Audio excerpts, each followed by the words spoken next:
Hola, bona vesprada. Benvinguts al Museu de Belles Arts i benvinguts a Intercanvis, Club de Cultura, aquesta nova iniciativa que impulsa l'Institut Valencià de Cultura. I avui tenim a Francisco Contreras, niño d'Elche, que per l'afluència de la gent crec que molts el coneixen, cantant, artista i moltes altres històries que anem a esbrinar durant la nostra xerrada.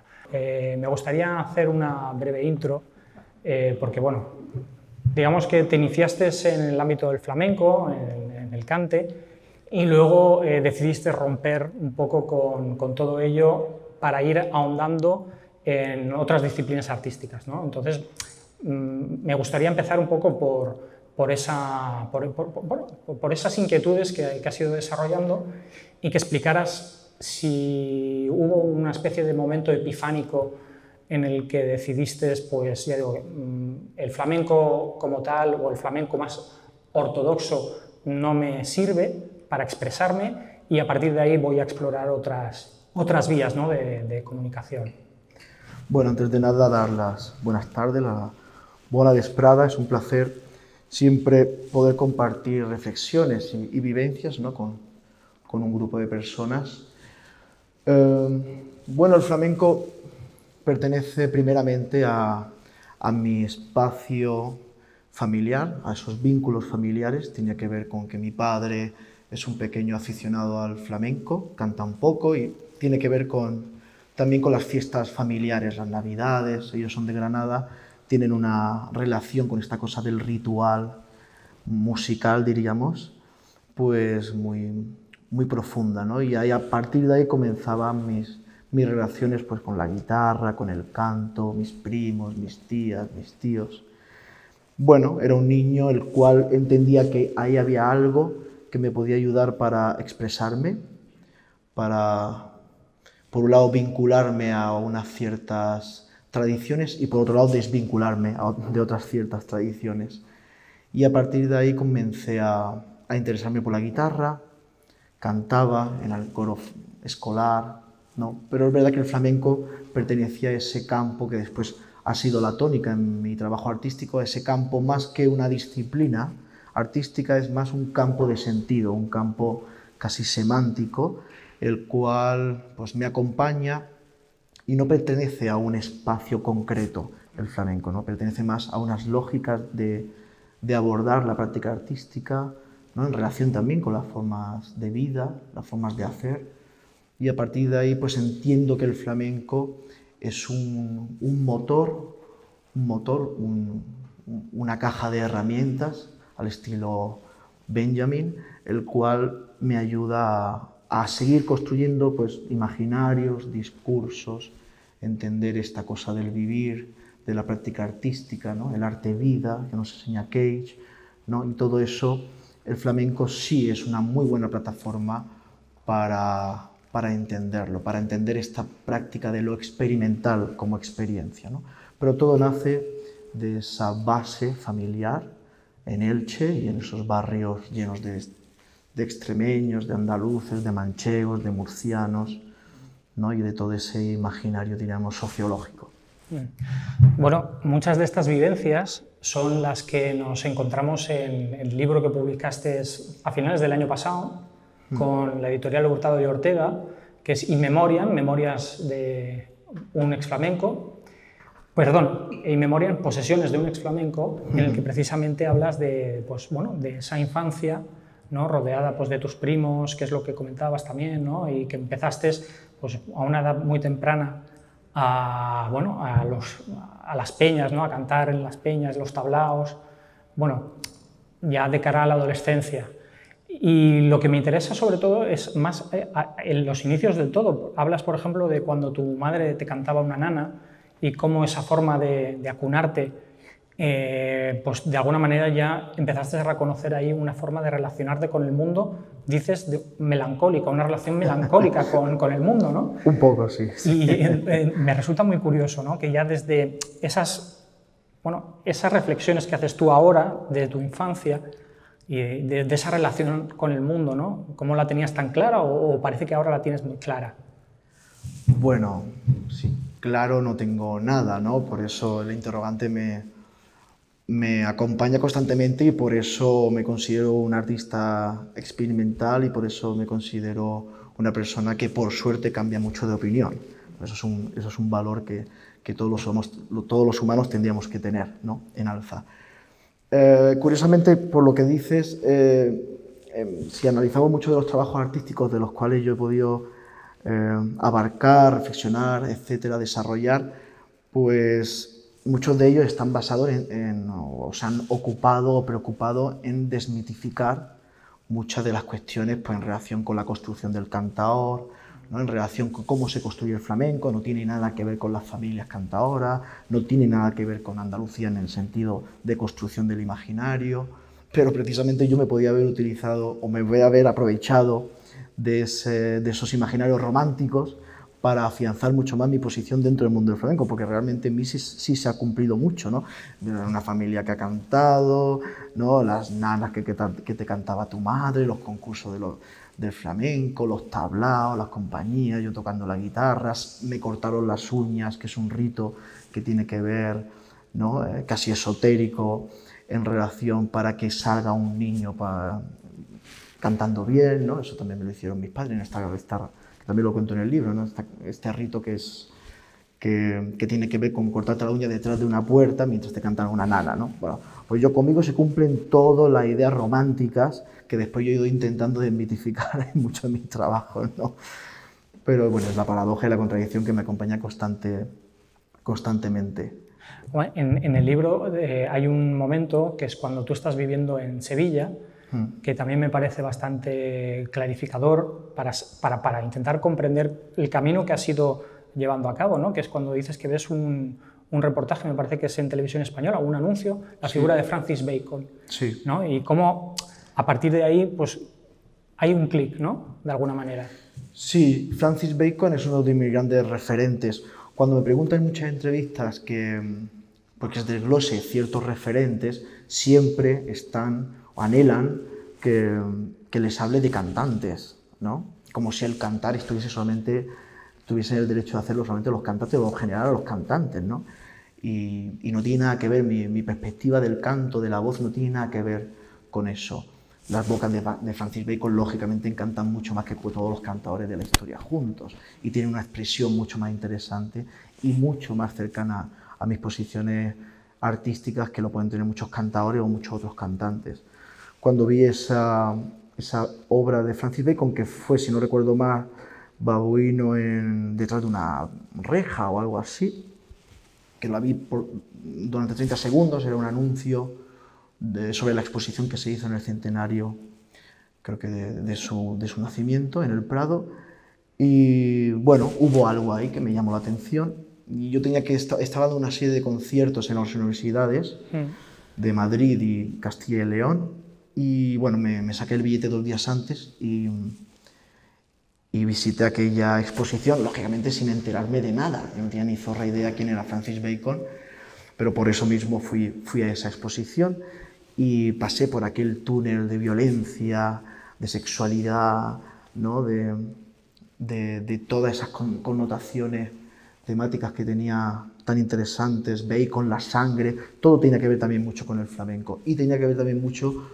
con el momento vital que yo estaba pues, digamos, habitando en ese momento.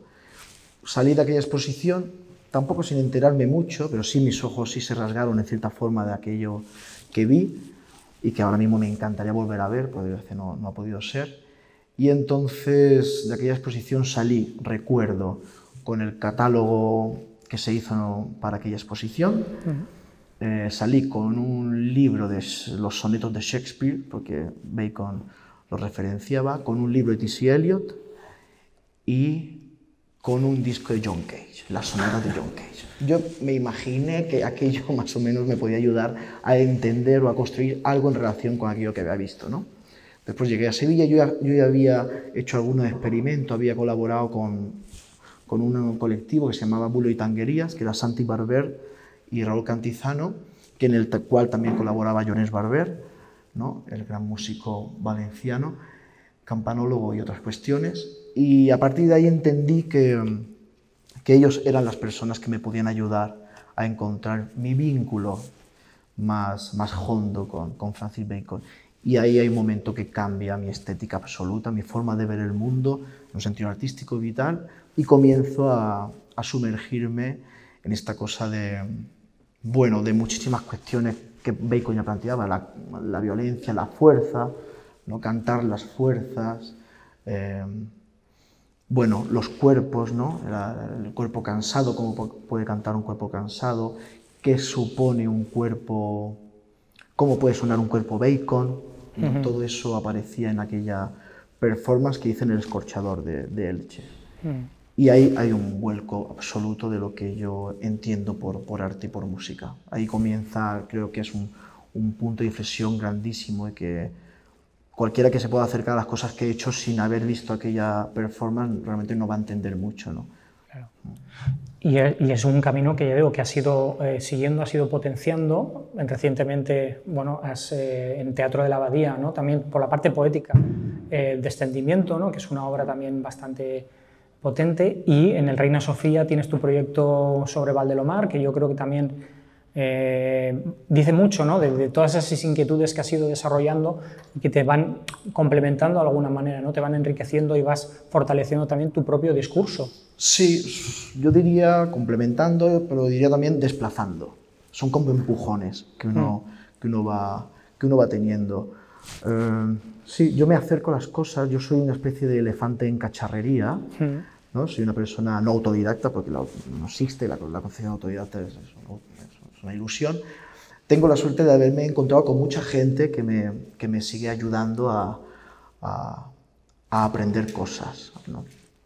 Y yo me acerco mucho a cosas que puedo tener la intuición de que me interesan en el arte en general, y tengo la suerte de trabajar con mucha gente que me enseña muchísimo.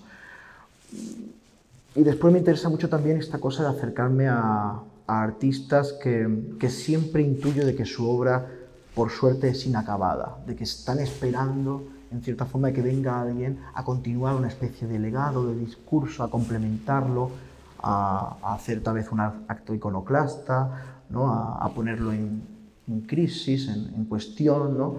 Y por eso en mis trabajos pues, podemos encontrar acercamientos a Miguel Hernández, ¿no? Acercamiento, he dicho, a T.S. Eliot, a Francis Bacon, Valdelomar, ¿no? Valdelomar, no suelo decir sobre Valdelomar, sino a partir de Valdelomar, no es un partir, es un apoyarme en él, pero también tener la libertad de partir críticamente con su obra, con sus postulados, ¿no?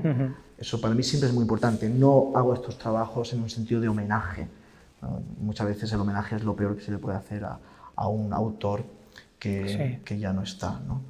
Pero sí, son pequeños ecos, pequeñas muletas en las cuales yo me apoyo para seguir contando y creando discursos. Has nombrado el verbo desplazar, y es algo que yo creo que lo tienes muy, muy claro, ¿no? Y de hecho en el libro lo mencionas, que es el concepto de desplazamiento, y lo has dicho en muchas entrevistas, ¿no? Que el arte te desplaza, ¿no? Ese desplazarse, lo que te supone, ¿no? Lo que te sirve, de lo que te brinda. Para mí es muy importante todo proceso artístico que yo emprenda, es muy importante que cuando lo termine haya hecho de mí un hombre nuevo. Para mí es muy importante. Entonces, eso tiene que ver mucho con el desapego, con no estar apegado a una serie de ideologías, ¿no? A una serie de postulados estéticos. A mí la concepción de la tradición es una concepción a poner en valor en el mundo del arte, en la práctica artística, ¿no? La tradición tiene que ver con eso, ¿no? Con la traducción y, por ende, con la tradición, ¿no? Es inevitable. Y yo he asumido mucho esas formas de hacer, he asumido muchísimo esas formas de hacer, y creo que son muy importantes. Por eso no tengo problema de cambiar de estética en cada disco, en cada proyecto, ¿no? En haber entendido de que no tengo que buscar mi voz, no tengo que buscar una identidad, la voz que siempre es como la identidad del ser, ¿no? Y he entendido que no, que mi voz puede ser esta, o puede ser esta, o puede ser esta. Todas son voces de Niño de Elche o de cualquiera, ¿no? La voz, eso tiene que ver más con la voz común, ¿no? Con buscar este eco de lo social, de lo que supone una voz. La voz no solamente eso es un cuerpo, la voz también son los espacios, ¿no? La voz que estamos escuchando ahora mismo tiene que ver con una arquitectura, tiene que ver con una historia, tiene que ver con un contexto, ¿no? Todos estos discursos me ayudan al desapego, ¿no? al no estar constantemente con una bandera intentando establecer un discurso en concreto, ¿no? Tiene que ver con la identidad, ¿no? Y yo muchas veces la identidad es una cuestión móvil, te empuja, te desplazas, ¿no?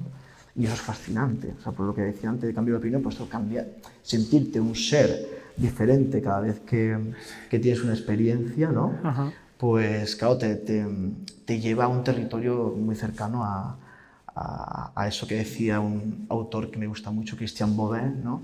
Que es el milagro del cada día, ¿no? Cada día hay un milagro, hay un momento, ¿no? Cercano a lo divino que te ilumina hacia un camino que a priori no habías tenido en cuenta en tu vida, ¿no? Por eso siempre estoy metido en muchos proyectos, siempre intento estar en cualquier tipo de invitación, porque seguro que en un momento dado siempre surge ese milagro del día, ¿no? Yo recuerdo que hace unos días estuve dando una charla, una conversación sobre mis obras en relación con Valdelomar, en el Museo Nacional de Escultura de Valladolid, uno de mis museos favoritos de todos los que he podido conocer hasta ahora, con María Bolaños, su directora, que para mí es un referente crucial.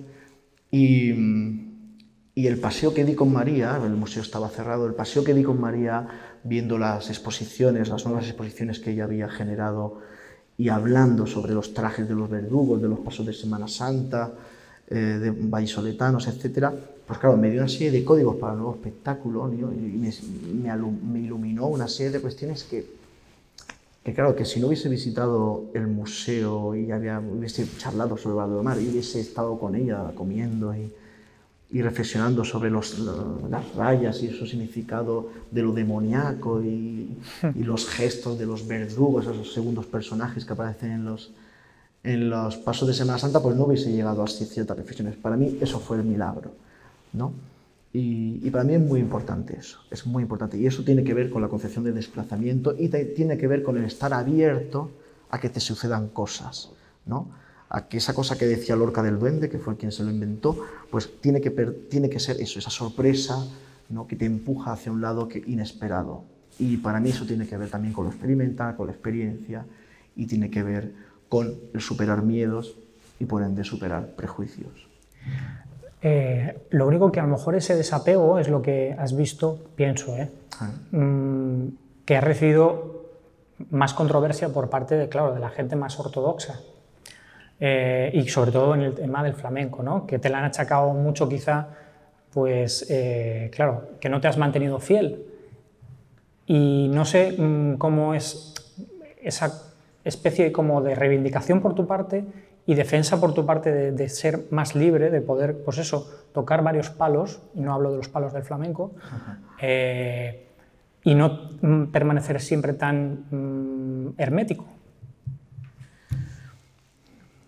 En relación con el flamenco, claro, la ortodoxia en el flamenco, la ortodoxia en general es una utopía, ¿no? Es un imposible, por lo que decíamos antes de las concepciones de las tradiciones, de las formas de funcionar de las tradiciones, ¿no? Entonces, claro, la ortodoxia, pues claro, los ortodoxos tienen un problema, claro, que están defendiendo una utopía. Y claro, todo aquel que defiende una utopía, pues claro, va a vivir frustrado toda la vida y con una violencia absoluta, ¿no? Ante el otro, o ante lo otro, ¿no? Porque no se sumerge en las formas estipuladas que se supone que es la ortodoxia, ¿no? Después, incluso la palabra tradición, el flamenco tradicional, en el flamenco crea mucho conflicto, porque el flamenco, podríamos decir que el flamenco, como se estipula hoy en día, como lo conocemos hoy en día, pues hasta el año 70 u 80, pues no lo conocemos. Antes era una música, una forma de hacer mucho más anárquica, mucho más cercana a la concepción de lo popular, ¿no? Es muy cercanas al apropiacionismo cultural, esta invención del apropiacionismo cultural, ¿no? Bueno, las formas de hacer que tiene lo popular, ¿no? Y hasta el 70 o 80, ¿no? Entonces, claro, cuando en el flamenco dicen que defienden un flamenco ortodoxo, realmente están defendiendo, es una paradoja, esto que voy a decir, puede sorprender a mucha gente, hay que entender que están defendiendo un flamenco moderno, ¿no? Pero el flamenco moderno es el flamenco ortodoxo, el que se defiende, que tiene que ver con una lógica del año 80. No están defendiendo el flamenco del año 20 ni el de principio de siglo. Entonces yo hago muchas veces el juego con ellos, digo, no, Yo no soy un flamenco vanguardista, nunca me he considerado una persona vanguardista, ni soy un flamenco moderno, porque los modernos son realmente los ortodoxos en el flamenco. Yo soy un flamenco radical. ¿Qué es ser un flamenco radical? Esto lógicamente es un poco de provocación para estos seres, ¿no? Pues ser un flamenco radical tiene que ver con ir a la raíz. Lo radical tiene que ver con ir a la raíz. E ir a la raíz en el flamenco supone sumergirte en grabaciones totalmente casi cacofónicas, y donde el flamenco aún no estaba nada estipulado y concretado. Había una cantidad de dudas, una cantidad de mezclas totalmente muy interesantes, ¿no? Que son todas estas grabaciones de cilindros de cera, etcétera, etcétera. Claro, son grabaciones que la escucha la tienes que tener muy entrenada como para realmente sacarle jugo a eso, ¿no? Y yo esa escucha la he aprendido del flamenco y de la música experimental, ¿no? De escuchar todas estas grabaciones pues infumables casi, ¿no? Entonces, cuando yo les digo esto, no, yo soy realmente un flamenco lo más radical posible, porque yo bebo de las primeras grabaciones de flamenco, son las que más me inspiran. Y eso fue un ejercicio que hice en este disco de antología del cante flamenco heterodoxo, en el cual entender el flamenco como una heterodoxia, no como una ortodoxia, ¿no? Pues los ortodoxos aún siguen esperando al Mesías, claro, y pues por eso viven así, de amargados. Pero bueno, son juegos casi dialécticos que son divertidos, ¿no? Al fin y al cabo, para dar una pequeña vuelta al ruedo y ya está. Son debates que tienen muy poco recorrido. Quería hacer también una pequeña apreciación o matiz, porque leyendo un libro de Josep María Esquirol, que es este filósofo catalán que se titula Humano más humano. El último. El último, correcto. Él empieza el libro diciendo que el ser humano para vivir necesita dos cosas: pan y canto, que me parece una imagen muy potente. Y él habla del canto como una celebración de la vida y también para, de alguna manera, enfrentarnos con menos miedo a la muerte. Y no sé por qué, pero esa imagen me recordó un poco también a ti, ¿no? A tu manera de entender un poco lo que es el cante y, bueno, y luego toda tu trayectoria artística, una especie como de celebración. Sí, tiene que ver con la celebración, sí, tiene que ver, o sea, bueno, yo soy muy aficionado a la gastronomía, entonces lo del pan lo subrayo incluso más que lo del cante. Porque el pan sabemos qué es, bueno, el pan, el comer, me imagino, no solamente el pan, o como diría Lorca, el pan y el medio pan y el libro, ¿no? Pero el canto también hay que entenderlo eso, ¿no? Como una especie de comunión, nunca mejor dicho, con esta cosa del pan también, ¿no? El canto no tiene que ser el cantar de una forma convencional, como las cantantes o los cantantes entienden, ¿no? Como he dicho antes, el cantar tiene que ver con otras cuestiones más allá de la garganta y la boca. Ese es otro de mis debates siempre con esta cosa del canto, ¿no? Porque son como cosas muy poéticas, muy humanísticas, claro, Esquirol es un gran humanista, pero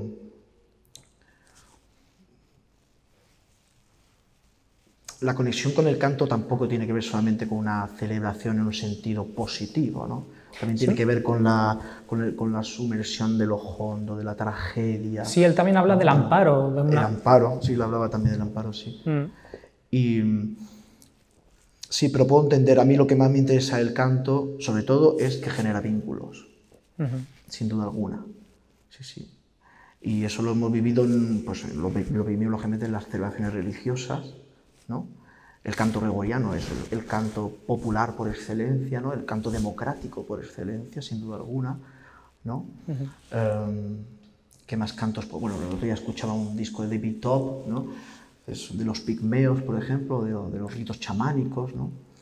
Ahí hay un canto común que concuerda con esta concepción, ¿no? Diríamos que muy de la filosofía de Esquirol, ¿no? Y después está el canto más nihilista, si es que puede existir, ¿no? O más individualista, ¿no? El que tiene que ver con tu espíritu, tiene que ver con otra relación, otra forma de encontrar al otro, al prójimo, que también es una cierta vinculación del común, pero es otro tipo de mecanismo, ¿no? Pero sí puedo entender esta cosa, ¿no? Bueno, como una de las, o la gran misión que tiene este ciclo es precisamente, ya digo, revalorizar un poco o poner sobre la mesa la cultura, el papel de la cultura y la importancia que tiene, me gustaría también ahondar en ese aspecto y que nos explicaras desde tu punto de vista, pues, ¿qué entiendes tú por cultura y para ti cuál es el valor de la cultura y más en la actualidad? Ya. Bueno, yo soy de la opinión de que primeramente cuando hablamos de la cultura hay que concretar de qué cultura hablamos, ¿no? Esto es diríamos mi tara de haber leído a Gustavo Bueno, ¿no? El mito de la cultura, que yo creo que es el libro que realmente mejor nos puede hablar de todo esto, y sobre todo hoy en día que la cultura se ha convertido en un eslogan, en un hashtag, ¿no? Entonces, bueno, cuando me preguntan a mí, yo vengo de la cultura artística, ¿no? Que es otra cosa. La cultura son muchas otras cosas más, ¿no? Como el sexo, la gastronomía, la ropa, etcétera, etcétera, ¿no? En la cultura artística creo que es muy importante, ¿no? Nuestra relación en el día a día de qué supone ese tipo de cultura, porque creo que nos conecta con una serie de cuestiones elementales del ser que en un sentido humanista creo que son muy positivas para la convivencia social y también para la profundización individual de lo que supone el sujeto, ¿no? Y el sujeto político o social. Ahí es donde yo creo que tiene una gran importancia, ¿no? Esa cosa del ser cultivado, ¿no? No tanto el ser cultural, sino el ser cultivado, ¿no? El cultivarse a uno mismo tiene que ver con las prácticas de la pintura, tiene que ver con la arte en general, ¿no? Pero también tiene que ver con lo que decía antes, con la gastronomía, el comer, ¿no? El pasear, ¿no? La contemplación, la naturaleza, todo eso también tiene que ver. Y todas las reivindicaciones en relación con la cultura tendrían que seguir aunando todos estos conceptos y no hacer reivindicaciones solamente de la cultura artística, que son reivindicaciones mucho más económicas que espirituales, ¿no? Y bueno, ahí tengo siempre mis ciertos conflictos, sobre todo con las reivindicaciones que se hacen desde los movimientos culturales, ¿no? Porque ahí, de nuevo, voy a Gustavo Bueno, es como pues otorgarnos esta cosa del estado de gracia, ¿no? El artista con el estado de gracia, ¿no? Y hay que llevar un poco de cuidado también las reivindicaciones, ¿no? Sí. Sin duda alguna, porque es al final. Pero lógicamente tiene una gran importancia, ¿no? Pero claro, ya la cultura también tiene que ver con la concepción institucional, ¿no? Cuando hablamos de cultura estamos hablando de una serie de estructuras, también de una economía, estamos hablando de una lógica de comportamiento, ¿no? ¿Dónde empieza y termina la cultura? ¿Dónde empieza y termina la contracultura? ¿No? Ahí, estos debates, por suerte, cada vez ya se han ido difuminando más, pero seguir analizando eso y las prácticas de lo que supone la cultura artística en relación también con lo popular, pues son temas que a mí siempre me han interesado, pero también tienen muchísimas lagunas, ¿no? Más allá de las cosas concretas, ¿no? De que un teatro está abierto, un museo sea gratis o una obra se compre, ¿no?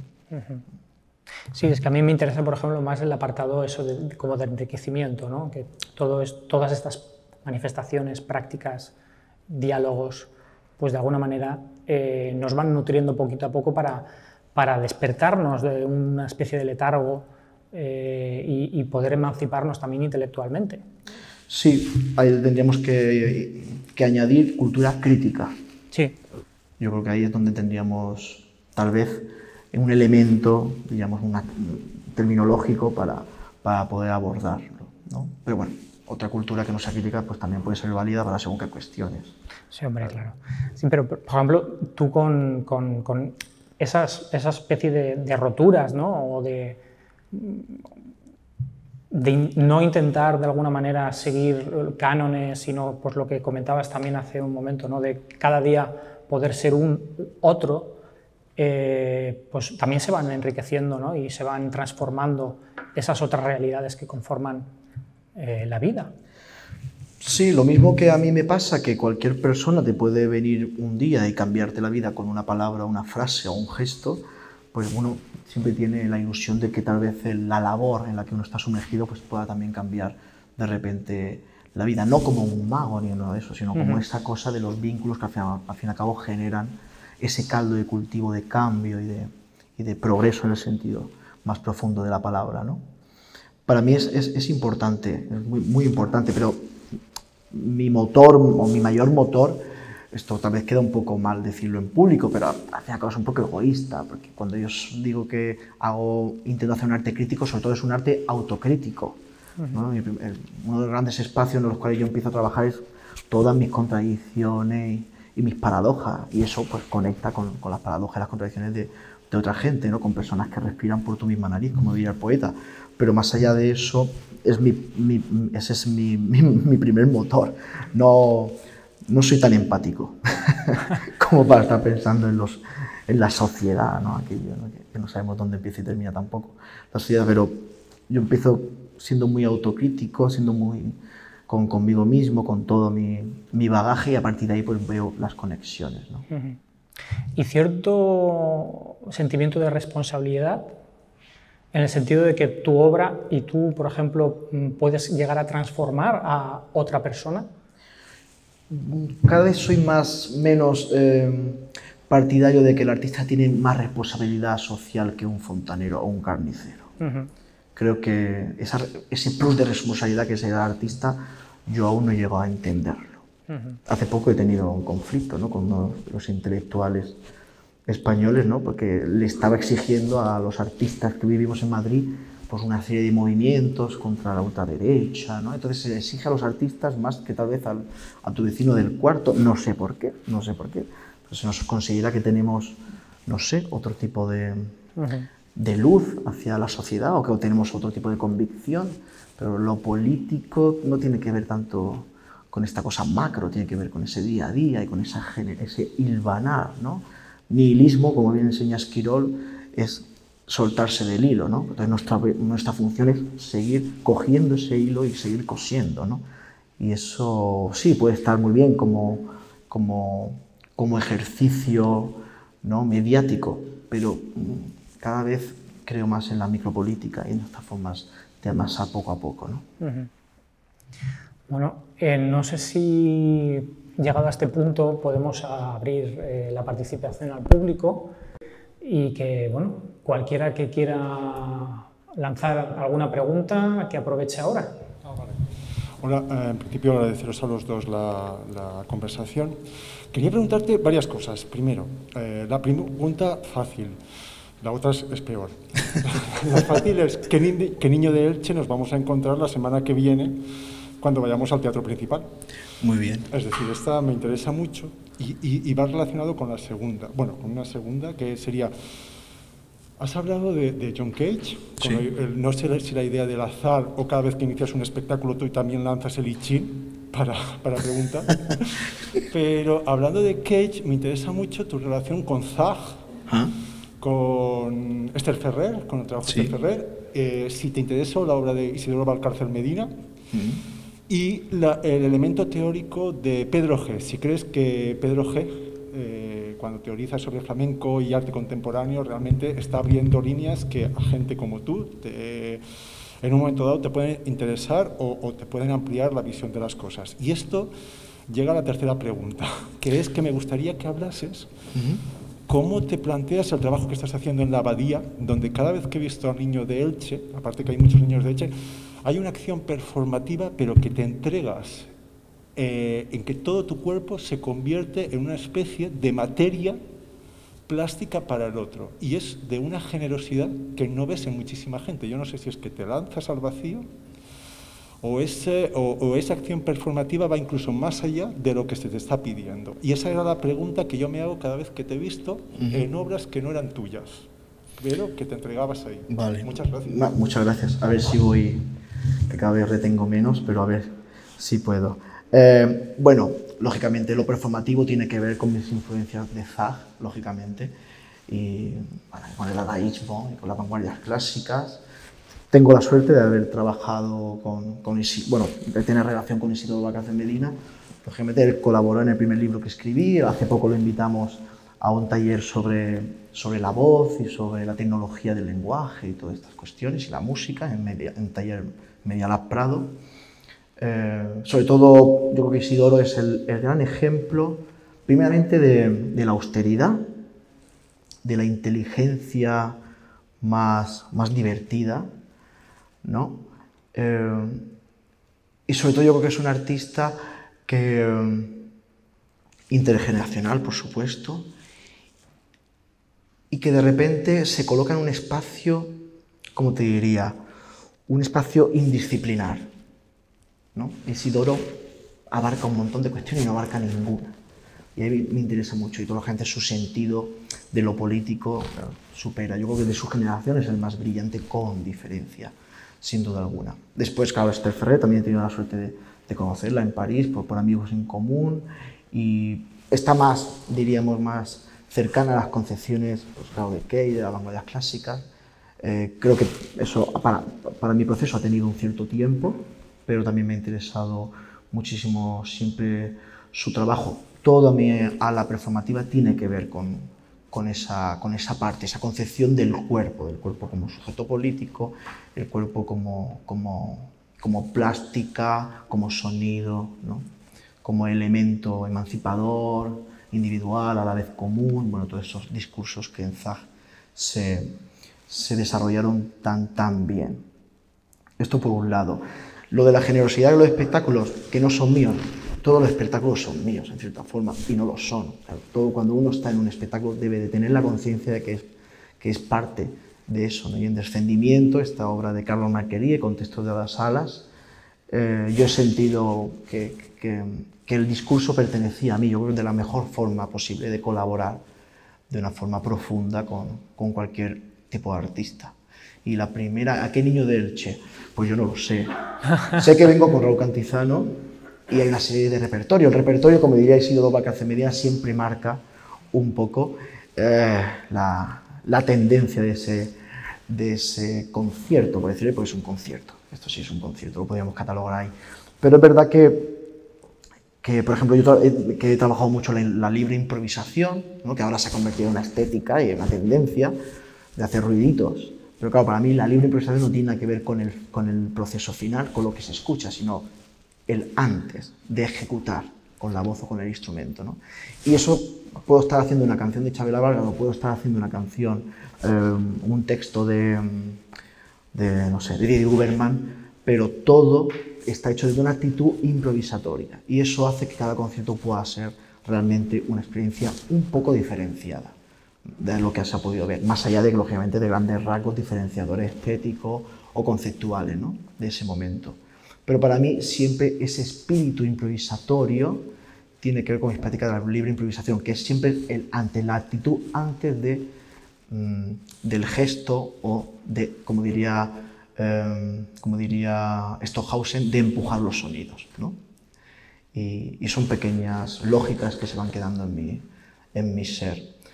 Decir que, bueno, mi concepción de Zag y tal, todo y de Cage me viene por Llorens Barber, como decía anteriormente, cuando Llorens dijo en unos cursos que dimos en Costa Rica, a los chavales de repente le dijo, no olvidar como si lo supiéramos, pero no olvidar que todos somos hijos de John Cage. Y dije, ¿quién coño es John Cage para que Llorens haya dicho que somos hijos? ¿No? Y entonces me puse a estudiar, pero a fondo, a John Cage, y la concepción de la aleatoriedad, no tanto la improvisación. John Cage no trabaja la improvisación, aunque mucha gente entiende que John Cage es improvisación, y es todo lo contrario, ¿no? Es el discurso contra la improvisación, ¿no? Pero la concepción de la aleatoriedad, todas sus piezas, ¿no? Y a partir de ahí, pues, lógicamente, conecto con Fluxus, ¿no? Yo soy un gran seguidor de Walter Marchetti, por ejemplo, es uno de los músicos que en los últimos tiempos me ha barrido en el sentido positivo del término, ¿no? Y bueno, son conexiones que uno va teniendo, va detonando, y bueno, y vas conformando esta cosa, ¿no? Que no sabes realmente uno a lo que se enfrenta, ¿no? No sé si he contestado a todo, pero por ahí andará. Ah, Pedro G. Bueno, Pedro G. es lógicamente, Pedro G., con él he trabajado en exposiciones suyas, en varias piezas, y después yo lo he llamado para trabajar en 2 discos míos, Antología del Cante Flamenco Heterodoxo y Colombiana.